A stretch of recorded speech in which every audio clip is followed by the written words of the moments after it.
Welcome to the Own Your Family, where real stories and proven formulas are shared about leaving the rat race so you can achieve freedom and spend more quality time with your family. Get ready, mompreneurs and dadpreneurs, to get inspired by earning from home, living healthy, and aspiring for more in life with your hosts, Renat and Katrina.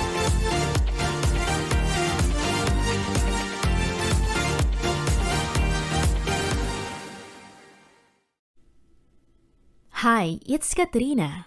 In this episode, I'm going to share with you the book summary of The Life-Changing Magic of Tidying Up, written by Marie Kondo. Excess clutter can cause a lot of bad physical problems. The more stuff you have, the more surfaces you have for dust and allergens to collect on. This can decrease the overall air quality in your house. So decluttering is an essential part of keeping yourself healthy. As a wife and a mom of 2 boys, it's important to declutter regularly and simplify life. I don't want excess and distractions, so I have more time to work at home. I have more space, energy, and freedom for what matters most in my life. If you want to learn about basic principles of decluttering, organizing your home or office, check out this episode. How to create a magical and peaceful home is the main theme in The Life-Changing Magic of Tidying Up. Marie Kondo may have the answer and presents the best way to organize your life, simplifying processes like cleaning and rearranging clothes, books, papers, mementos, and everything else. Her methods are effortless, room by room, little by little. You've probably heard that adage, a messy room equals a messy mind, and scoffed it off as just another old wives' tale. Well, for Japanese organizational expert Marie Kondo, described variously as the decluttering queen, a fairy godmother for stocks, and the most organized woman in the world. These are words to live by. In her debut book, The Life-Changing Magic of Tidying Up, the mess-busting bestseller that prompted a craze for tidying in homes across the world, she demonstrates not only why an organized room equals an organized mind is true, but also how you can achieve it right way. Interested? In 12 minutes, you'll know much more. Why can't you keep your house in order? For what reasons are we able to keep our houses in order? Let us answer this question with another question. Would you be able to drive your car to work today if you hadn't taken classes some time ago? The answer is, of course, a resounding no. That is, unless you are a natural talent and you're willing to risk a hefty fine. Well, why should tidying be any different? You can't keep your house in order, says Kondo quite straightforwardly, because you've never learned how to do that. Case in point, just 2 decades ago, freshly inspired by a book called The Art of Discarding by Nagisa Tatsumi, Kondo had a nervous breakdown and remained unconscious for 2 hours while trying to organize her home by throwing all the unnecessary stuff away. Even though today she is deemed an expert in the field and has her own Netflix show to prove it, add to this story that she has been around lifestyle magazines ever since the age of 5. It was then that she experienced the breakthrough that would eventually take shape as the KonMari method, her very own personalized and, mind you, life-changing form of tidying up. In essence, 2 essential actions need to take place: discarding the things you don't need and deciding where to store the things you need. Furthermore, it is also a one-time meticulous and thorough, even if difficult and emotionally draining process. Contrary to conventional wisdom, In most of the advice you've heard so far, Kondo doesn't suggest turning the act of tidying into a habit and getting rid of one unnecessary item a day or cleaning up your room a little at a time. She is also against everything storage experts stand for, calling them hoarders and making it clear that merely finding space for what you already own is a sure route to future problems. Tidying must start with discarding, and discarding must be exhaustive and methodical. If you use the right method and concentrate your efforts on eliminating clutter thoroughly and completely within a short span of time, writes Kondo, you will see instant results that will empower you to keep your space in order. Anyone who experiences this process, no matter who they are, will vow never to revert to clutter again.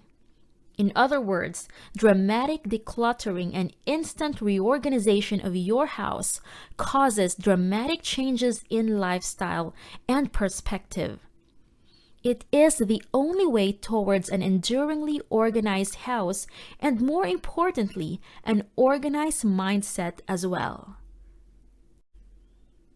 Finish discarding first. As we mentioned above, the KonMari method consists of only two tasks: discarding and deciding where to keep things, which must be done in the right order.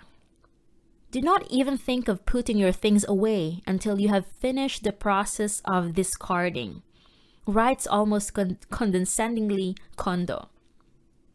Failure to follow this order is one reason many people never make permanent progress. In other words, the moment you say something like, "I wonder if this will now fit in this drawer," in the middle of the process of discarding, probably elated that you have gotten rid of a few useless things, you permanently corrupt the KonMari method and run the risk of plunging yourself headward into a new state of mess and chaos. Though simple, the rule is unbending. Only once you have finished getting rid of everything you don't need, you can think about where to put the rest of the things. But how do you know when you've finished offloading everything you don't need? After all, we live in a consumerist society, and no one can blame you if, during decluttering, you are overwhelmed by the impression that you need absolutely everything you own, even if you haven't used some of it for the past 17 years ago or so. To tackle this problem, different experts have proposed various selection criteria, such as discard anything you haven't used for a year. Or if you can't decide, pack those items away in a box and look at them again 6 months later. Kondo is not one of these experts. According to her, the moment you start focusing on how to choose what to throw away, you have veered significantly off course. The trick is to turn the narrative around. Namely, choose what you want to keep and not what you want to rid. To each item that you own, ask the key question while holding it in your hands: does this spark any joy? Keep it as if you answered yes. If the answer was no, immediately dispose it.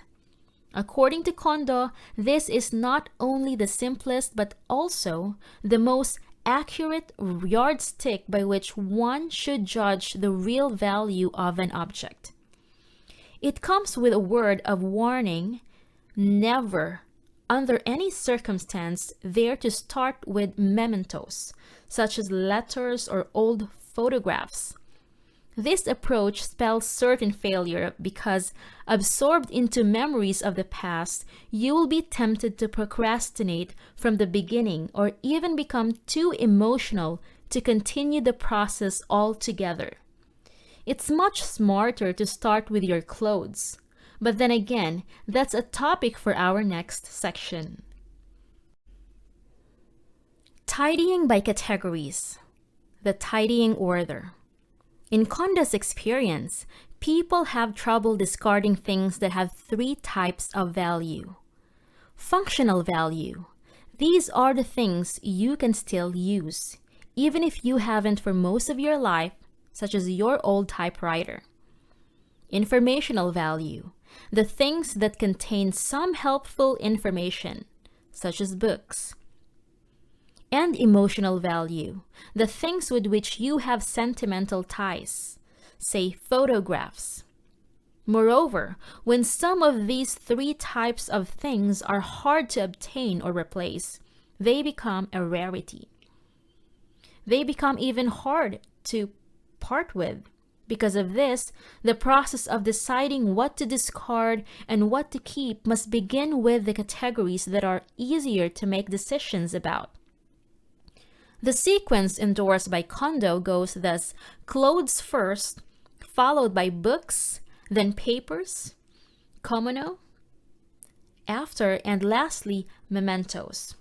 To increase efficiency, all of these categories are further divided into several subcategories once again, in the ascending order of difficulty. First, clothes. Tops, shirts, sweaters, etc. Bottoms, pants, skirts, etc. Clothes that should be hung, jackets, coats, suits, etc. Socks, underwear, bags, handbags, messenger bags, accessories, scarves, belts, hats. Clothes for specific events like swimsuits, kimonos, uniforms, and finally, shoes. Next, books. General books you read for pleasure. Practical references, cookbooks, etc., visual photograph collections, and magazines. Next, papers, lecture materials, credit card statements, warranties, greeting cards, used checkbooks, and payslips. Komono, CDs and DVDs, skincare products, makeup accessories, valuables like passports, credit cards, etc., electric equipment, appliances, household equipment, household supplies, expendables like medicine, detergents, tissues, etc., kitchen, food supplies, spatulas, pots, blenders, and other spare change, figurines, etc. Next, mementos, photos, letters, and other. Tidying by category works like magic. Now, when Kondo speaks about categories, she really means categories. Quite possibly the most common mistakes people do when tidying is discarding and organizing things by location.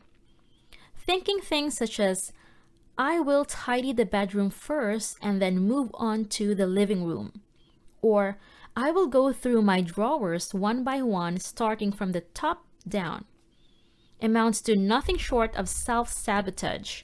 You should always think in terms of category and not place. In practice, this means collecting everything that falls within a single category at one time and laying it all in one spot. If the category of interest is clothing, then search every room of the house and bring every piece of clothing you have in your home to the same place, spreading all items out on the floor. Then pick up each outfit, touch it, and see if it sparks joy for you. You know what you should do if it doesn't. The method described above is applicable to all of the categories and subcategories listed before. Yes, even books and lecture materials. Even though this might go against everything book lovers stand for. As far as Kondo is concerned, not discarding a book because you might read it again sometime is a kind of fetishism. The truth is that, as you probably know already yourself, sometime almost always means never in the case of unread or once read books. Even for them, timing is everything. The moment you first encounter a particular book is the right time to read it, suggests Kondo. Keeping your collection of books small is the best way to avoid missing that moment. In fact, in her own experience, having fewer books not only makes your house look tidier, but it also increases their impact on your life. Not to mention the fact that the fewer items of a category you own, the easier it is to store them in one place, which is yet another important aspect of the KonMari method. Kondo sums it up in this twofold rule. Store all items of the same type in the same place and don't scatter storage space. Just like the rule, the objective is dual as well. In addition to the immediate organizational benefits, storing a single category of items at one place also reduces the burden on your memory significantly.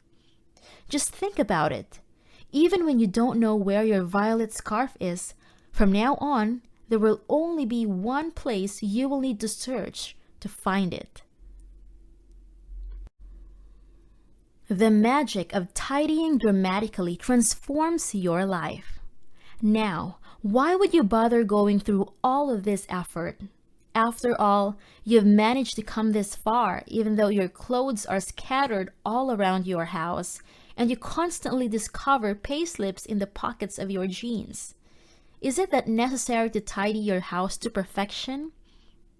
Kondo has an intriguing answer to that question. When you've finished putting your house in order, she writes, your life will change dramatically. Once you have experienced what it's like to have a truly ordered house, you will feel your whole world brighten. Never again will you revert to clutter.